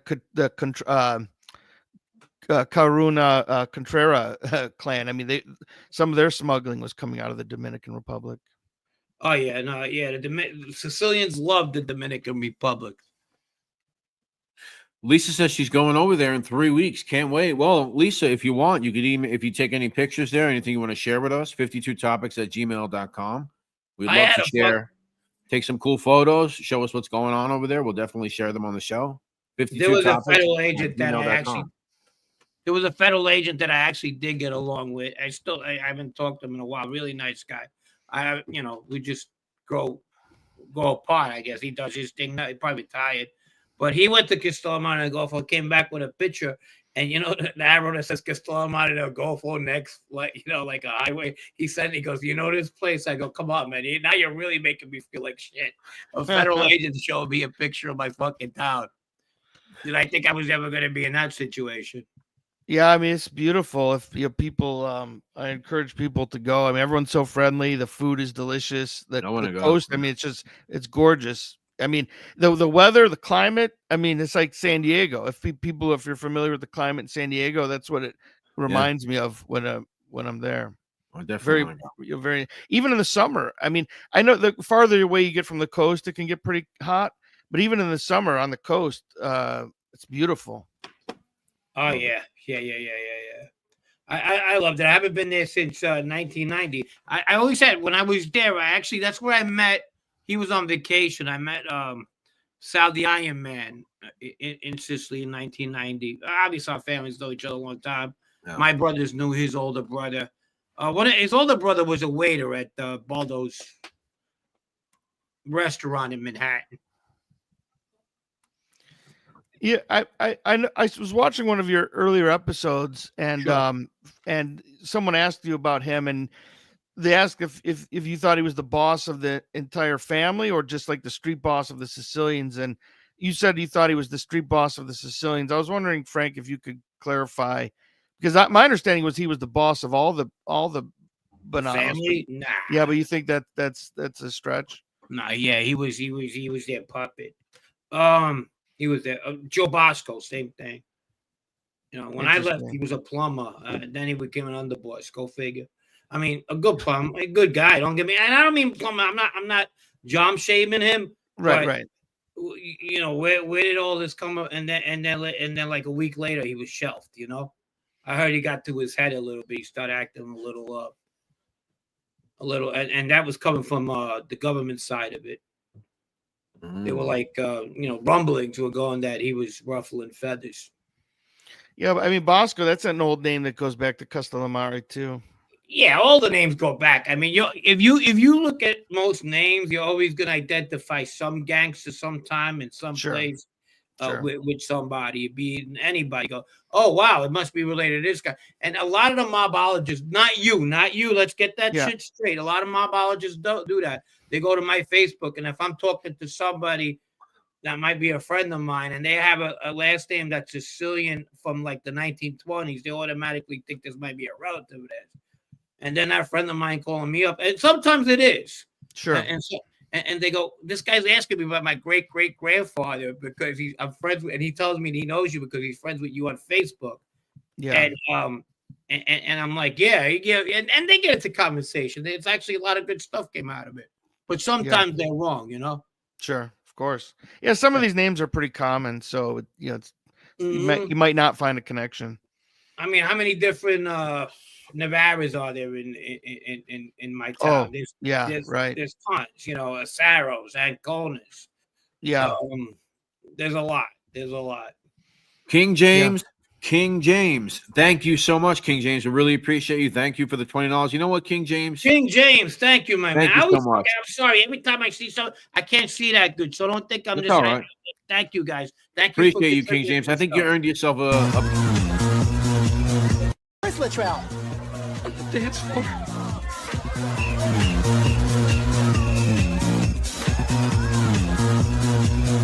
Where's Latrell? Oh my God. Oh my God. Oh my God. Oh my God. Thank you, King James. I've seen you guys play that before. Where does that come from? Where did that clip come from? They do some wild shit on Sam. They do some wild shit on Sammy's Instagram, and whenever they do, I tend to record it and mix it up. You know. Wow. That was one of the weirdest ones they did. I don't know what they were thinking, but it's living on here forever now. Yeah. Sorry, Bo. Have you seen the one with the Wheel of Fortune? I know everybody has seen it, but I fucking it's Have you seen that one? Seen that one, James? No. All right. If he's never seen it, then I'm gonna have to play it. Come on. I don't know why I haven't saved it thus far. Give me 1 second. Yeah, that one I'm not familiar with. Oh, he destroys the fucking Italian names. So somebody came up with this clever. It's pretty good. Right, it's pretty good. All right. I think it's really good. No, it's really good. You're right. Let's see. Where is it? Okay, here it is. Just give me a second. I'm gonna have to share it. Bum. Proletarian says Jimmy Buccellato. If Alcamo family is a longtime rival to Castellamare, who were their historical allies? They were. I don't think they were. I think they were always allies for the most part. Yeah, I mean, I think if you go back, depending on how far you go back, I mean, I know the Buccellatos were always close with them, and I think maybe the Bonanno Bonventre Magadinos resented that a little bit, the Buccellatos being close with Alcamo, but that's real, like, kind of micro. I think at the macro level, I think they've always been close. Yeah, I mean they're family. They're married to each other. Buccellato is married to Remy, right? The Remy woman. That was the one who got killed.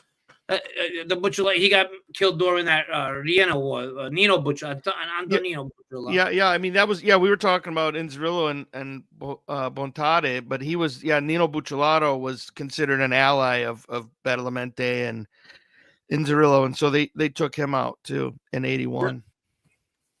All right, guys, here you go. Yep. Oh, that's a really good idea, yeah. Jimmy Calamandria. Oh, that's a really good idea, yeah. Jimmy Calamandria. Wow. Okay. I saw. Oh, that's a really good idea, yeah. Gene Borelli. Wow. Okay. I saw. Oh, that's a really good idea, yeah. Michael Franchise. Wow. Okay. I saw. Oh, that's a really good idea, yeah. Tony, bananas are sacred. Oh my God. He's not even close. Wow. Okay. I saw. Oh, that's a really good idea, yeah. Bad beach guy. Wow. Okay. I saw. Oh, that's a really good idea, yeah. Carmine Lemondozzi. Wow, he's not even close in some of those. That's the end of it. Yeah, if you guys want to watch that on your own, I don't know who made it. It's on Jeff Nadeau's channel. You can check it. Just type in Sammy the Bull Wheel of Fortune. You'll be able to find it. By the way, I started watching Gomorrah finally. Last time I was on, we talked about that. I watched season 1, and we literally just finished it. Yeah, it was pretty good and pretty violent, but it's really good. And they listen to a lot of hip hop. The kids in Napoli, like Italian hip hop. So, we were talking about gangster rap. It's now, that's a thing over there now too, like the American culture. So they're not influenced by the Godfather films and Goodfellas. They're ironically influenced by, hip hop. Yeah, for sure. No, that's big. They're doing a lot of like that. What's that fucking kid who was in that sitcom? He was Drake. They do a lot of kind of Drake styled hip hop in Italy. Same kind of tone. You know what I mean? Yeah. With that echo. Yeah. Oh wow. Yeah. Right. Really? Yeah. I don't auto tune thing. Yeah, I don't like. Yeah, that one. Yeah. They do a lot of that in Italy now. Yeah, I can't stand that. I mean, my kid, the students, they probably think I'm just like old and out of touch, and maybe I am, but I don't like I don't like that sound. I like old school Tupac, NWA, Wu-Tang, I like 90s stuff like too. that. Yeah. 90s stuff is pretty good. Naj and yeah, I think so. Yeah, that's what I. Yeah, that's what I. 80 stuff is good too. But I now I listen to like the Beastie Boys now and then. I say to myself how corny it sounds, Yeah. Yeah. You got to fight for your right. Though. That's like the corny. But at the time, it was what it was. Yeah, even like some of the Eazy-E stuff. I love NWA, but now when I listen to it, some of it sounds pretty dated. Like give me that nut. Yeah. Green Acres theme in the background. Yeah. Give me that. AZ, Cormega, yeah. Queensbridge. I don't know if AZ's from Queensbridge or Left Rack. I'm not sure. Cormega for sure. Cool G Rap. Big fan of Cool G Rap. Yeah, I like that old school. Yeah, Big Daddy Kane. Eric B. Rocky. EPMD. I don't think they were. Yeah. Curtis Blood. Yeah, that's way back. Yeah. Oh, he's from Brooklyn. Okay, my bad. Okay. Big Daddy Kane sings about Bed-Stuy, Between Gates and Green. Yeah. Oh, Boogie Down Productions, KRS-One. I like that. That was they were was it Bronx, South Bronx, right? KRS and them, I believe so. Yeah. AZ's from Brooklyn. Okay. How about Detroit rap? Oh well, you got Eminem. Who's better than he's the best? Yeah, who's that guy that does like that weird horror stuff? I mean, I know there's a few guys. You talking about no, he used to be with D12. Now, what was his name? Big fat guy. Not Isham, is it? No. He does like weird ass songs, like Yeah, I don't know. I mean, I know who D12, and I know like horror rap is a thing, but I'm not sure who you're talking about. I mean, some of the Detroit stuff now. I mean, it's like these guys ain't playing. Like, I mean, these guys get killed. I mean, they like Dex Osama, really is. Yeah, and Band Gang, Doughboys Cash Out. I like some of it. It's gangster shit, man. It's pretty gnarly, but yeah, these guys are like real street guys. You know what I mean? Like, it's not like, when I was growing up, there were a lot of like studio gangsters, guys that just rapped about what they observed in their neighborhood. It's not like that anymore. Bizarre. That's what I'm talking always had about. A good music scene. I mean, even the rock scene. If it wasn't for Detroit, Kiss would have never got. Oh yeah, I love Detroit. Kiss would have never got it discovered. I don't know if that's a good thing or a bad thing. But, I love Kiss, but Ted Nugent, Iggy Pop, Alice Cooper. Yeah, Detroit has of course, go back to Motown. So Bob Seger, MC5 from Detroit. MC5, Motor City 5. Yeah, Bob Seger. Yeah, it's great music. Bob Seger. Night Moves. Detroit. Love it. Yeah, 100%. I've seen all those groups. Alice Cooper, Bob Seger, Kiss, Nugent. I've seen them all. Lisa Pizzato, I miss driving down Franny Lou. Yeah, I grew up on Franny Lou, Lisa. Actually, yeah, right on Francis Lewis. Lisa, where did you go? Where did you go to high school? Did you go to in Ridgewood, Cleveland, or Christ the King, or wherever? I like Harold Melvin and the Blue Notes, The Temptation, the Style. Harold and Melvin and the Blue Notes. That's a Philadelphia sound right there. Shout out Yeah. Dominic Calandra. You know what? You know what? Sorry. My bad. Tavares. I remember them. Earth is Missing an Angel, something like that. Price. Gangster rap is even causing gang murders here in Stockholm. Are you serious? What's going on over there? Wow. Oh, wow. Lisa went to Cleveland, then my parents took me to Mount Luther. Wow, in Maspeth. Yeah, Cleveland. I don't blame your parents. Cleveland's fucking crazy. Wow. Drake security guard, Hell's Angel, allegedly capped day after Kendrick dropped diss track with pics of Drake's $30 million mansion. I remember hearing about that. Yeah. There's some ties, to the Hell's Angels. Apparently, Drake has. Yeah. Huh. Interesting. We got any more questions, guys? What are we on the? We got 25 more minutes. Let's get some questions. Let's get some stories. You want to hear anything? I'll just go ahead. Where's that guy who always asks questions tonight? He's not here tonight. What was his name? Studios, Gaslight Studios, I think. Gaslight Chris Studio. Archula, what's going on, buddy? Yeah. I got your email. Thank you. He got all he needed. Hey, Chris H. Hey, Archula.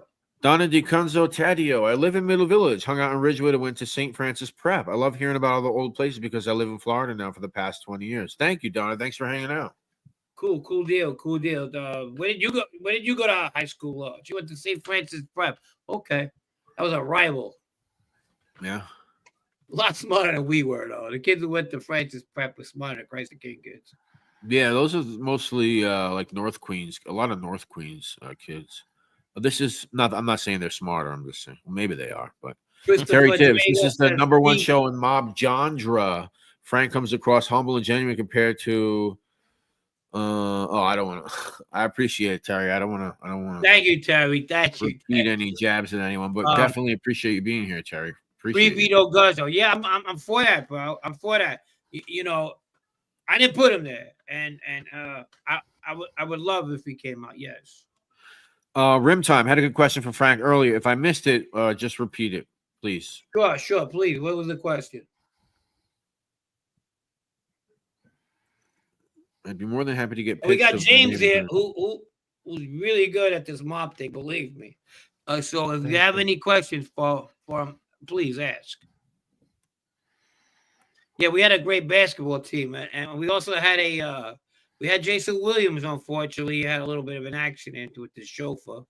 He played on the Christ the King team. You remember that case? That. James, did you play sports in high school, Frank? I did. I played baseball, and I quit in my freshman year, and I played soccer for 2 years. Okay. I was better at baseball. Soccer wasn't that good of a team, but there was a lot of good players on the team. We won a B division champ, not an A, and the baseball team was really good. I would have sat the bench out more, because they were really good. We had like 3 major league players on that team. Wow, that's cool. Yeah, in terms of I'm looking at the question about favorite Sicilian mafia researchers. I got a book here I can shout out. Salvatore Lupo, the two mafias. I would say he's one of my favorite research. His stuff really influences John Dickey's stuff. If you guys know, really, he's one of my. John Dickey is. Yeah, a lot of the stuff he gets is from he's inspired by Lupo, and then Umberto Santino he runs the Mafia Research Center in Palermo. He was really helpful when I was working on my book. When I went to Palermo and met with him, he gave me a lot of good information about Castellamare, like the older stuff, trying to find out about stuff going on in the early 1900s. I gotcha. I would shout out Salvatore Lupo, Umberto Bobby Lupo's cousin. Chris McGregor, how do you say professor in Sigi? Is that what that is? Sigi, that's nice. Professore. Sidney Sicilian, like Chris it's a Traeger slap. asked this question a bunch of times. So he wants to know We how does move it this feel to food. be That would the be in Genovese Sicilian. family consigliere? How's Ooh, it feel? ooh. We use How's ooh it feel, everywhere. James? What is Rim that? time question. Rim He time. wants to know how's it feel to be the consigliere of the Genovese family. It has its moments. I wouldn't Try to know. avoid it, but he asked so many times. Rim Yeah. time. Have you heard of Piana degli Albanesi, Sicily? The whole Yeah, town. I know about that. Yeah, I've heard of that. Yeah, They're all I've never Albanian? been there. Yeah, but I've heard that there is like an Albanian town in Sicily where like the cuisine and the language and everything is. I've heard about that. Yeah. Albanian blood. Chris Archlow says you're looking healthy, Frank. Keep doing what you're doing. Thank you. David Price, what is your appreciate opinion on Nicola Gentili? He provided a lot of information, in terms of researchers. He's one of like the earliest guys, to give the government a lot of information. And he was another one of these like international like guy, had a lot of connections in Italy and the United States. Kind of like Frankie Coppola, Three Fingers Coppola, Tre Diti, they call them. So yeah, Gentili is an important person. What's up, Dayon? What's going on? Another Ridgewood guy in the house. How many Ridgewood people we got in the house today? You got a lot, man. I don't know how they're finding you, but they're finding you, man. I don't know. They missed me. We and did I some missed them Ridgewood. too. I did some nice thumbnails. Maybe that's what it is. There's a good book called Sicily: 3,000 Years of Human History. You should all read it. Good stuff. Oh, we're talking. Oh, yes. Speaking of Albanians, did you see A-Light's new venture in politics? I talked to him today. I try to get him on, but he's busy now. I said, hey, you want to pop up? But we reported it first there. I don't give a shit what anybody said. We did. There was about a couple weeks, 2, 3, 4 weeks ago, maybe almost. Because everybody's always like, what they report first. I really couldn't give a shit. But this one we did. I'm gonna take responsibilities.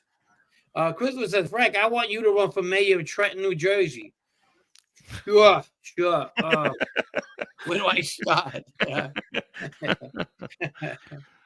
I think it's quite an accomplishment for someone that had his life. Yeah, I'm in there. I do. And there's a lot of people want to put him down. What the fuck you want to put a guy down? It's like, you know what?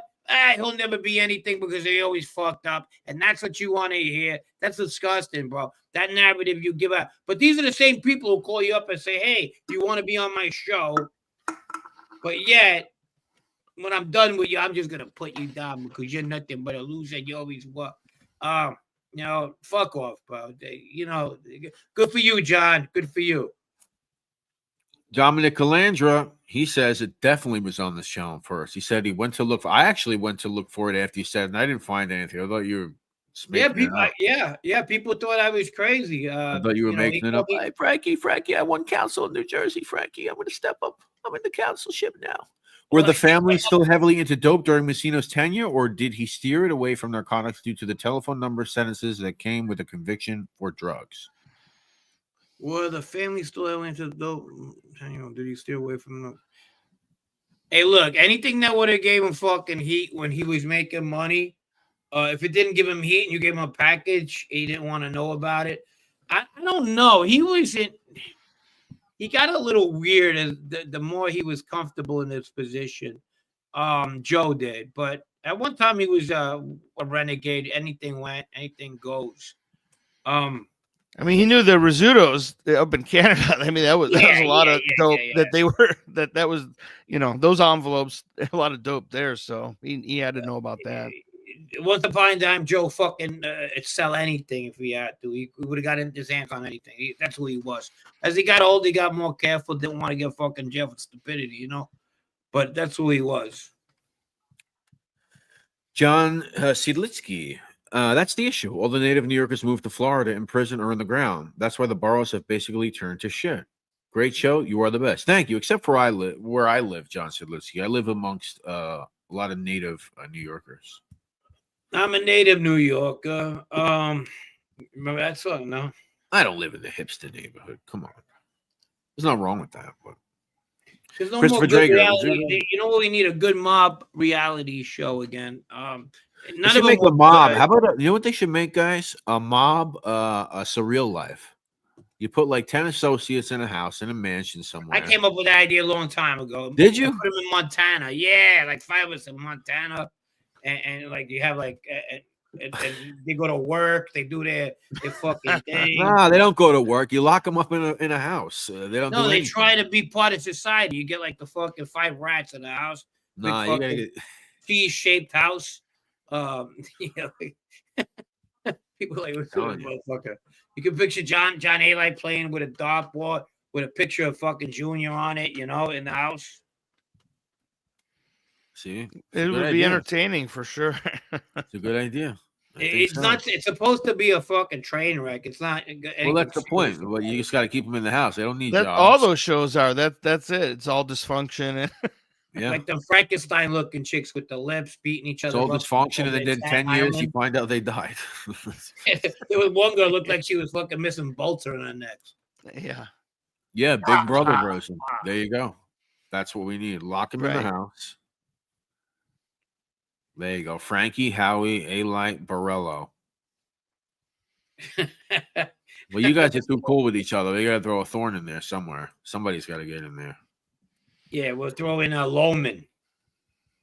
Here we go. Sven Larson, what's going on, buddy? Haven't seen you in a while. Hope you're doing well. Hey, Slim, what's up, my man? So, Frank, what do we got tomorrow? We got Let my everybody- birthday. We're gonna talk about we're gonna talk about Frank's Joe's birthday that tomorrow. I He's know. going to be 67 tomorrow. It's Frank's Yeah, we're gonna birthday. talk about Joe's that I 67. knew and the top 10 Joes of all time. The top go 10 ahead, Joes of all Joes time? than I did. I Yeah. came up with 10 Well, Mob Joes, I guess. mob Yeah. Joes. You know, Giuseppe's with Joes. Joe For St. Buccellato, I Joseph. hope, is on there. There you go. There you go. Come on, man. Well, yeah, of course, Okay. of course he is the old man. Yes. He was great guy. The old man Joe, like family. And there's one Joe that's on boat list, top 10 Joes of all time. And I also knew him, so you probably could figure out which one that was. Lisa, I told Frank that I would eat a fat pastry. Get your spinach. Yeah, I send will one get. over. I will pick them up at Joe Sicilian in Bayside. I will. And you guys get to watch some mukbang. How you guys Do feel you about have any that? up there in Michigan? What's that? St. Joseph's Pastries? No. Yeah, You got 'em? Yeah, they have No. a Boston cream. I'll have Yeah. one tomorrow. Yep. We'll have maybe I'll get two. I'll get the cannoli one and the custard one. Mob There Life you go. is Lou got disgrace. that I one. never Yeah, saw a 100% woman. Lou. Joe Messino is definitely on the list. Armand, what's going on, Mr. Mustache? Mob Life was a disgrace. I never saw a woman involved with guys that behave that way. It was funny though. Yeah, it's good entertainment. I want to get off topic a little bit. I seen that movie that won the Academy Award. I really liked it a lot. It was pretty good. I think I was gonna. And Nora? I was talking to Armand about it. It was a pretty good movie. My friend was in with I don't know if he was in New York Times or whatever. He did all the location scouting for the movie. Really, it's a bright. You know the Dominic Montiglio channel, The Life, and he did the documentary Lynchpin of Bensonhurst. Yeah, Ross Brodar. Well, that's what he does for his job, and he was in. He did all the locations for that. So they interviewed him. I'll definitely recommend it, man. Check it out. I haven't seen it though. I haven't seen it. What's the name of the film again? Honora. It's Yeah, about a kid, a Russian kid. Some half porno that won an Oscar or something. Yeah, there's a lot of fucking in it. It's supposed to be a comedy too, right? Like some parts of it's supposed to be funny. It's a dark comedy. Dark comedy. Yeah, Takes place in Brighton, right? Good Brighton Beach? storyline too. A good storyline. Yeah. I haven't seen it. The end, it kind of threw me for a loop, but it was really good. Check it out. Tell me what you guys think. 52 Topic Nation, and we'll probably talk about it. But by next week, we'll be real busy. I got a lot of stuff coming. Me and Brett, we're gonna start unpacking the Unpacking, yeah. Shout out Basta. Yeah. If you guys get a chance, go over to my channel, MIC Crime Spot. I just put out a cool drone video. You guys might like that. Messing around with the drones. over in East New York, over at the hole where they found the 3 capos. Frank, did you watch it yet? No, you didn't watch it. I did not. I didn't. I'm sorry. I will look for it. That's all right. I saw that it showed up on my feed, but I'm afraid I didn't watch it yet either. I appreciate it though. So, Check it out, ladies and gentlemen. So we got 10. We got We got 10 minutes left, guys. So hit us with anything you want to hit us with, even with a frying pan, because that's the type of night it's been. And it's okay. It's okay. Brett, by the way, did you like Gomorrah the first season? Oh no, I did. Yeah, I enjoyed it. I enjoyed it. I even convinced my lady to get in on it, so which was hard to do. But it wasn't bad. It was a little fairy tale-ish though. Yeah. Yes, pretty. Yeah. What didn't you like about it? Or what did you think was unrealistic? The guy gets thrown overboard and he swims to the fucking. Oh yeah. That's what kind of killed me. Oh yeah. Yeah. Well, that was he came back to. I mean, it was done. You know, they were gonna come back to get him. I guess. I mean. Well, yeah. That's the only way he could have survived. Yeah. Yeah. They come back to Nightmare. What's up, baby? What's up? I haven't seen Definitely Nightmare. a wild ending. I can't say I was upset about it. Yeah, the ending I didn't see. Yeah, there was some twists there. Definitely. Was it the son Gennaro? Is that his name? Yeah, Jenny Gennaro. Yeah, his transformation was pretty interesting. I mean, he started to look I was person. definitely impressed with. Yes. Yeah. Right. Not only like his acting, but physically, he looked like he was like he went to the gym. Transforming into a different person was definitely dropped like that's what happened to pounds. And it wasn't in a good way either. That's what happened to the Iron Man. He went from like a fucking happy dicky little guy, tall guy, until one day, he got made and turned into this fucking reincarnation of Baldo, so that's I was like, yeah. A lot of guys, not Baldo necessarily, but a lot of guys do that. They start talking from the corner of their mouth, their walks, looking at their watches. I'm like, motherfucker, I used to slap you in the neck a couple of years before. Now you fucking think who the fuck you are. A lot of guys. I have a relative of mine like that too. And were you under the assumption, James, she sent out Chiro and her son to do these missions or whatever? Were you under the assumption that she was just trying to get them whacked, basically? I mean, or did you think that? Or I mean, at first, I think when you see how it plays out, it kind of made sense that she was trying to get toughen him up, which it worked. But at first, I thought maybe she's just trying to get them out of the way. Yeah, she thought that her son was a fuck up, and that the other guy, the bald guy, was just a threat, to the power, and so that's what I thought. But then it seems like she did it to toughen him up. Yeah, which worked. I didn't the twist that happens with her character I didn't see coming either. Right. Yeah. So there's a lot of duplicity and twists and turns. And I like the movie better. Oh yeah, I saw that in the theaters when that came out. The two fuck up kids who that. What movie was that, Frank? Gomorrah, the movie. Oh, okay. Oh, see, I didn't see that. I tell you, the best of time movie I've seen in quite a long time was that one, the gangster one anyway, was The Traitor. I like The Traitor a lot. Oh yeah. I was a consultant on that. On The Traitor? For Sony, yeah. Really? Yeah. Wow. Yeah, I helped. They weren't how all the characters connected to each other and stuff. I put together PowerPoints and mapping to show them how the different characters connected to each other. That's impressive. Yeah. Thank you. Really impressive. That's a good film. Yeah, it was a hell of a fucking movie. Thank you, David. Appreciate that. But yeah, check out that drone video, like David said. Check out my live from Sunday night with Pete the Pick.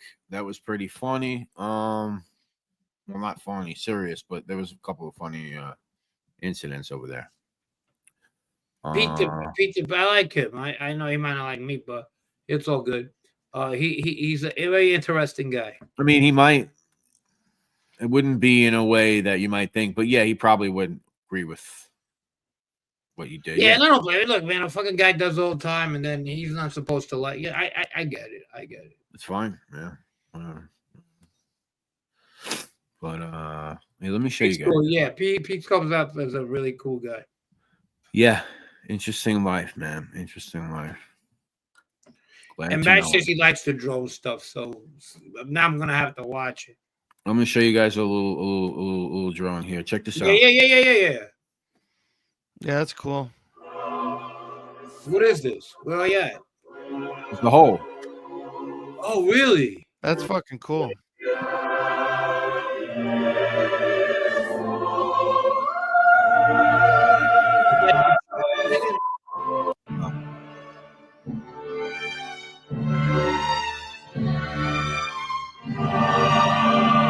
Let me forward it a little bit.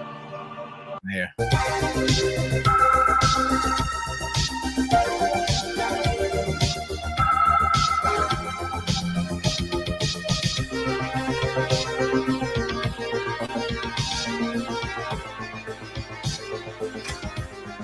Where'd you get the music? Some cheesy Russian film? Gangsta film? Yeah, so guys, it's only like 7 minutes long. A little Mozart in the beginning, and then we go into Yeah, a the little Mozart, yeah. little The synth world is wave. yours. Da. Check it out. Check it out. It's not that long. It's about 6 or 7. I'm gonna do more of those, guys. So give me Those are some pretty cool, neighborhoods. man. Yeah, that's cool. That is cool. Yeah. Thanks. We'll check it out. Check it out. Check it out. All right. Well, ladies and gentlemen, this has been a cool conversation. Dr. James, appreciate you coming on tonight. So tomorrow, Pete's reaction to the DeMeo tattoo was priceless. Yeah, I did clip it up. I made a short out of it. Probably the funniest thing. I couldn't stop laughing. Some guy, James, had a Roy DeMeo face tattooed on the back of his head. And I got a live reaction from Pete LaFroche. I don't know if you know him. He's a Roy DeMeo crew guy. A live reaction from him seeing. I'm gonna get a gunner. It was fucking hilarious. And his way of rationalizing it, Pete, was he's got Roy DeMeo watching his back now, which is a good thing. So Yeah, that's funny. Yeah, I'm gonna. Speaking of that, Frank, I'll text you either later or tomorrow some things about that are in the works. I with that did see person. somebody who's getting. I guess he doesn't. He's getting sick of material or something. He can't come up with. I mean, he's signing up on this guy, and I was kind of like, bro, you got so much talent. Why would you waste your time entertaining this mud? Yeah, yeah, it's someone I know and have worked. I know with him. in the past, I don't know him personally, but I always thought he was. And then I seen that. I go, are you serious, bro? So you know what I'm talking about. Then? Yeah, exactly. It's pretty bizarre. And he's put his head John Hancock on that fucking clown. Yeah. It's weird. So whatever. It is what it is. Yeah, whatever. Teach your own. Thank you, guys. Thank you. Come back tomorrow. We're gonna have a good show. I hope we do. I hope you like this one. Maybe it was a little too European for us. You know what I mean? I mean, a lot of the people like here, and I feel like they like the stuff that's going on the last 10, 20 years, 30 years, you know? Yeah. And, Yeah, I love the transnational stuff, global stuff. I do too. Yeah. And you know, like Tom, he does a lot of that stuff too. Yes. Yeah, right. Yeah. I enjoy that stuff too. Yeah. Well, there you go. People that watch this channel, they're here for basically all of that, though, Frank. I mean, they like the New York City stuff. They like your input on Sicily. They like the mix of non-organized crime. We talk about a lot of non-organized crime, which is some of my favorite stuff. What are you saying here real quick? I was 23 years old. My daughter on vacation 1 block away in November 22nd when Brett was finishing up the George Byram episode. Is that right? Were we next to each other? That's in Florida. Yeah. George Byram. What a shame. All right, ladies and gentlemen, thank you for joining us tonight on 52 Topics with Frank Ferleone. Thank you to our great moderator, the great Roro. Thank you, Ro. Will we read her comment last? Thanks, everybody, for hanging out tonight. She says, come back tomorrow for Frankie's birthday. Frank's birthday tomorrow, ladies and gentlemen. Please. Yeah, happy birthday. We got on right now? Hit the like on your way out, please. You get to see me eating a St. Joseph pastry tomorrow. You guys can clip that up and do whatever you want with it, I guess. We're 126 right now. We really appreciate everybody hanging out. Thank you, guys. Have a good night. And thank you to Dr. James Buccellato. Thanks, guys. Have a good evening.